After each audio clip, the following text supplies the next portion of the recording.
عمران خان یو ډیر بادر یو پړه لیکا او یو ډیر اوخیار لیډر دی. دا خبره عمران خان په جیل کې دی، خو بعض ټایم کې داسې واقعیت راشي چې عمران خان دا خبره د جیل نه ثابته کی چې عمران خان کومې خبرې کړي دي حقیقت ثابت شي، یا عمران خان چې کوم پلان جوړ کړي پای کې مسلم لیگ نون حکومت یا مخالفین خپل په پلان کې مطلب په ټریپ کې راګیر شي.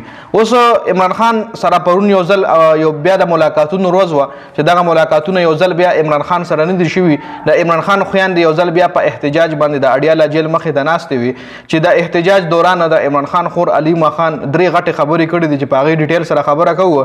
علیما خان ویلي دي د عمران خان خور چې ټول نه پهلې خو د کې پی کې حکومت شکریا ادا کړې ده، ویلي دي چې کله هم کې پی کې حکومت د احتجاج خبره کړې ده نو ډیر باري مقدار کې د کې پی کې عوام راغلي دي او د عمران خان د پاره دغه احتجاج کړی دی. دویمه خبره علیما خان دا وکړه چې عمران خان سره ملاقات درخواست حواله سره، یعنی ډیر خلک ولوي چې ته اډیاله جیل ته درخواست ورکا چې دا ملاقات وشي، سپرډنټ ته درخواست ورکا. نو علیما خان ولوي چې موږ دلته ملاقات ته راځو، نو دا خو موږ د سپریم کورټ او د های کورټ په حکم باندې راځو کنه چې د اډیاله جیل سپرډنټ یا جیلر زمونږه د های کورټ یا د سپریم کورټ حکم نه مني، نو زموږ درخواست پس ومني. مونږ خو چې دلته راځو نو په حکم باندې راځو، دا نه چې د ځانه راشو دلته ملاقات کوو، نو درخواست ضرورت نشته دی. بل علیما خان دا هم ویلي دي د دې خبرې انکشاف وکړو چې په 4 اگست 2023 باندې عمران خان ته د ملک پرېښودو آفر شو چې ته ملک پرېږده، ته دا ملک پرېږده څه ټایم دپاره دا ملک نه لاړ شه. خو عمران خان هغه آفر ریجیکټ کو، انکار یې وکړو. نو بیا په 5 اگست 2023 کې عمران خان گرفتار شو. په 5 اگست 2023 باندې عمران خان گرفتار شو. نو هغې نه یو ورځ مخکې دا خبرې انکشاف علیما خان وکړو چې هغې نه یو ورځ مخکې عمران خان ته د ملک پرېښودو آفر شو چې ته ملک پرېږده.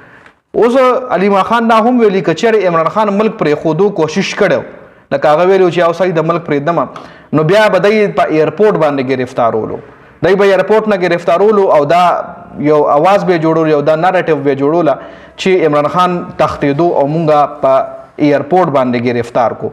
نو بیا چې کله د عمران خان سره د تیښتې نوم راغلی وي نو د هغه بیا دومره اثر ورسوخ نو څومره چې اوس دی. نو په دې خبره باندې عمران خان یو ډیر بهادر یو ډیر اوخیار لیډر دی. بل آزاد کشمیر های کورټ فیصله کړې ده چې پی ټی آی ته د خپل انتخابي نښه بیټ واپس ملو شي. اوس خبره الیکشن کمیشن ته ځي چې آیا الیکشن کمیشن ورته بیټ الاو کوي که نه، ځکه قاضي فیض عیسی په وخت کې دا بیټ نښه د پی ټی آی نه اخیستلی شوې وه. قاضي فیض عیسی به همیشه په تاریخ کې یادېږي چې هغه د پی ټی آی نه د بیټ نښه اخیستلې وه. بل شهباز شریف ویلي چې په 2024 کې شهباز شریف ویلي چې په 2024 الیکشن کې داندلي کشر دی وایي لکه پی ټی آی والا یادوي کشر دی وایي مخالفین وایي چې 2024 الیکشن کې داندلي شوې ده، نو په 2018 کې عمران خان داندلي کړې وه. په 2018 کې عمران خان بیا په داندلي باندې راغلی، نو په دې ولا شاید خټک یو زبردست جواب ورکړی دی. شاید خټک ورته ویلي دي چې ستا چیلنج مونږ له قبول دی، ته داسې چلو که چې یو ازادانه جوډیشل کمیشن جوړ کا، هغې د کینې هغې د انکوایري وکړي د دواړو الیکشنو، د 2024 د الیکشن انکوایري دې هم وکړي او د 2018 الیکشن انکوایري دې هم وکړي.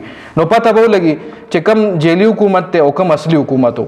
او بل په 2018 کې عمران خان چې کله حکومت راغو نو هغه ازادانه جوډیشل کمیشن جوړ کو، هغه جوړ کو، هغه وویل چې راځئ چې تحقیقات وکړو. هغه خو تاسو له آفر درکړی خو تاسو ته وتښتېدئ، تاسو هغې له هم غاړه کې نه ښه، تاسو د عمران خان د جوډیشل کمیشن ته هم ټینګ نه شوئ. دا جواب ولا شاید خټک ورکړی دی. نو په دې ویډیو کې د اپډیټس د ویډیو کتلو زیاته مننه. والسلام.